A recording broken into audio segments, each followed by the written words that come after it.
Jetvac, you're scaring me, man. Sucks to be you. Make him pay. And so here we are, and as much as I'd love to show you the ending of that battle from the end of part 2, unfortunately, King Crimson and the Sorceress Ultimecia came out of nowhere, had a fist bump, and erased the entire thing from the time stream. And by that, I of course mean that my footage recorder decided to stop recording and I didn't notice for several minutes. So I guess instead I'll talk about the experience I've been having with Skylanders Imaginators, and I've actually been having a lot of fun. One of the biggest changes they've made to the game is they've introduced sort of a free, open hub world, kind of like the one from Mario 3D World, where you go from level to level, but you can also kind of freely explore the map, and they've actually implemented that pretty well. There are tons of secrets to find, like there's a few areas that are hidden behind like cloud banks. You can encounter Chaos's forces in the wild and get into a battle with them. You can discover the secret Rat Kingdom level, which was actually pretty interesting to find. There are these rats that appear, and if you chase them long enough, they'll dig a hole, and there's a chance you'll wind up in front of the Rat Kingdom, which contains easily the hardest locked puzzles in the game. And here's the thing about the hub world, is because they've gotten rid of the elemental gates in the levels, now the elemental gates are on the hub world, and have a level hidden behind them, which is actually kind of neat. So each element of Sensei, rather than unlocking a few gates in the levels, now unlocks the elemental level on the hub world. And these elemental levels, while the Golden Queen one that I'm sure everyone is familiar with is kind of short, the one I got with Starcast here, my variant chase figure Starcast, was actually pretty long and involved. So I imagine a lot of the other levels that you get by purchasing one Sensei of each attribute will get more interesting as the game goes on. Now, from the box, you get 2 of these in the box, and the story mode itself has 10 levels, plus the hidden Rat Kingdom level, which gives you 11 levels. So, with the 2 Senseis each unlocking one of the elemental levels, you start the game with 13 levels, which is nice compared to Skylanders Superchargers, since Superchargers only had 12 levels, and that's mainly because the special unlock level packs unlocked racing tracks instead of actual levels. And there will be 2 level packs in Imaginators. That's another 2 levels on top of that, so along with the 10 Sensei levels and the secret Crash Bandicoot level, Imaginators has 24 levels in it if you count the elemental characters as full levels, which is pretty good. That's a pretty good length. I do wish that some of the main levels could have been a bit more intensive. I imagine they could have freed up some room by getting rid of the Superchargers gimmick. They have the racing mode from Superchargers in this game for some reason. I haven't tried it out yet. I don't really know if anything's different. But because the levels, unlike the Superchargers levels, which have the racing gimmick, or they don't have the swap gimmick or the trap gimmick, because they don't have any of those, they have to instead rely on making the levels, you know, tactically interesting. And when I say tactically interesting, I mean things like when you fight the Knight class Doomlander, because he's this really big guy with this big sword, and he takes these big broad swings that do tons and tons of damage, but you're in a little itty-bitty arena, so you don't really have much room to maneuver. So in a very simple way, they have made an encounter that is challenging and interesting. It's kind of like Babby's first Dark Souls. Yeah, this game is actually quite a bit more difficult than previous Skylanders games. The levels are fairly long. There are some which have a speed run estimate of like 15 minutes. They're pretty difficult to complete, and it's not because they're like a long, dragged-out slog like you see with Swap Force. It's that the levels are actually fairly difficult and complex. It's not a game where you just mash the A button and watch as everything dies in front of you. No, the enemies are frankly too tough for that. You can't just keep going forward and mashing A, because that won't kill the enemies fast enough. They're actually fairly tough with fairly decent hit points. My Elite Whirlwind, who is supposed to be like the pay-to-win character, the character who's super powerful and you buy because they do all sorts of extra damage, actually finds decent challenge in these levels. I've heard of some people compare it to like Diablo with the increased difficulty from the previous game, making the previous characters maybe not as good as they used to be, as well as the randomized treasure that comes in a variety of rarities, and I guess that's a decent comparison. Diablo is a good game to be compared to when you're a dungeon exploration game, kind of like Skylanders.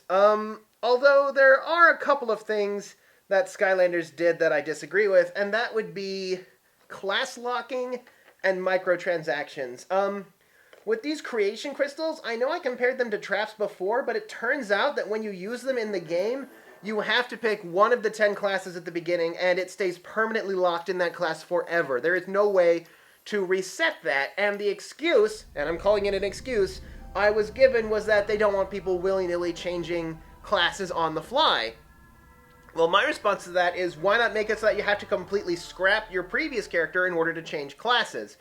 Which I think is a perfectly reasonable argument, because at the beginning, I'm going to be changing and scrapping characters a bunch while I experiment with the different classes, and then as I start to put more time and experience into a character, I will hesitate on changing the class. I'm thinking maybe, well, the obvious reason that they wanted to prevent you from changing classes is because they want to sell you more of these crystals, but another more passive reason is that when you unlock a new class in here, you start getting the better equipment for that class. Each class has a signature set of weapons since they're all a combat style, so that could be another reason to change it, but I still don't follow it. Fortunately, there is a way to alleviate that. I'm going to do a separate video on the creation crystals, which includes building and dismantling a character through a technique that the community has found. On the topic of creation crystal characters, they can actually be really good, and a really nice thing about them is they have several abilities that they can choose from, and you can swap these and their equipment on the fly. Like, you can literally go into the pause menu. Like, my fire crystal contains a swashbuckler, and their primary attack is either a series of close combat short swings, or they hurl their swords at their opponent, and I can change that whenever I want, which is very, very nice. It means I can literally change the class of my character on the fly, or the swashbuckler class is the only one I found that seems to be able to do that kind of cross-classing, which is very neat. I'll go into more detail on that later. The other one is microtransactions. I know I brought up these treasure chests before. They're basically one-time booster packs that work basically once per player. All of the save files in your game are linked to the same pool of Imaginite items, the creation crystal customization items. So if you try to start a new file on your same console, this thing's not going to work a second time, but if you use it on another console, or if you have like a different profile, like if you have an Xbox with separate profiles on it, you can change your profile and use this treasure chest again. Because if they made this a permanently one-time use, only ever item, that kind of destroys the purpose of it being a physical item in the first place. So yeah, you can reuse it if you give it to somebody else. My old proposal of how you can take it to a friend's house and let them benefit from it one time still holds. You could trade these chests, you could sell these chests, you can still do everything you want with these chests, but when I mean microtransactions, I mean they actually have some in the game. They have it so that you can buy basically digital versions of these chests, and here's the thing, there's no special equipment in those chests, so you don't really have a reason to buy them, so you can kind of ignore them. People say, oh, you could just ignore the microtransactions, but a company does not put microtransactions into a video game and expect you to ignore them. Okay? And not to mention there are several loading screens which advertise the chance to buy one of those in-app purchase microtransaction chests that come up rather frequently. And in my opinion, there are two types of games which you should never put microtransactions into. One is kids games, and the other is Toys to Life games. Toys to Life games because they have all of the out-of-app purchases, and kids games because, come on, there have been lawsuits around people putting in-app purchases into kids games. So, really, this was a really, really bad move on the part of Activision. I mean, I know I don't have to use them at all, but just the fact that they're there really makes my skin crawl. I was kind of heralding Skylanders as sort of the paragon of avoiding microtransactions because they made it so that you could get a nice physical object in exchange for it. I mean, this thing's useless to me now, but I could maybe, I don't know, use it as a prop for decoration or something, use it in a game. I mean, I kind of wish that they made these in purple, but go figure. But the game so far has been a lot of fun. I am really looking forward to getting Crash and Neo Cortex. Apparently they're going to be sold separately at some point, although I'm sure I could probably get them through eBay if I didn't want to do that. Being able to play as Crash on a Nintendo console is about as surreal for me as playing Sonic the Hedgehog on a Nintendo console, so that's going to be a fun experience. I've heard great things about that level.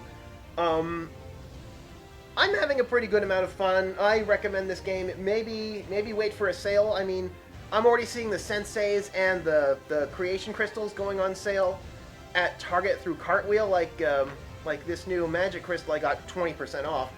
So it might not see the same number of sales as Superchargers did because this is frankly a better game, but I imagine around the holiday season we'll see some price drops on these and we'll be able to get all sorts of cool things. I've been having a lot of fun, especially as Golden Queen. Golden Queen is incredible in this game. She does still create turrets like she used to, and she can also turn into her huge, like, boss form and start pounding the ground with her gigantic golden fists. It's awesome. So, I guess next time we will be talking about both how to create a Skylander using the Creation Crystal and how to reset them. So until next time, this is Kohdok signing off.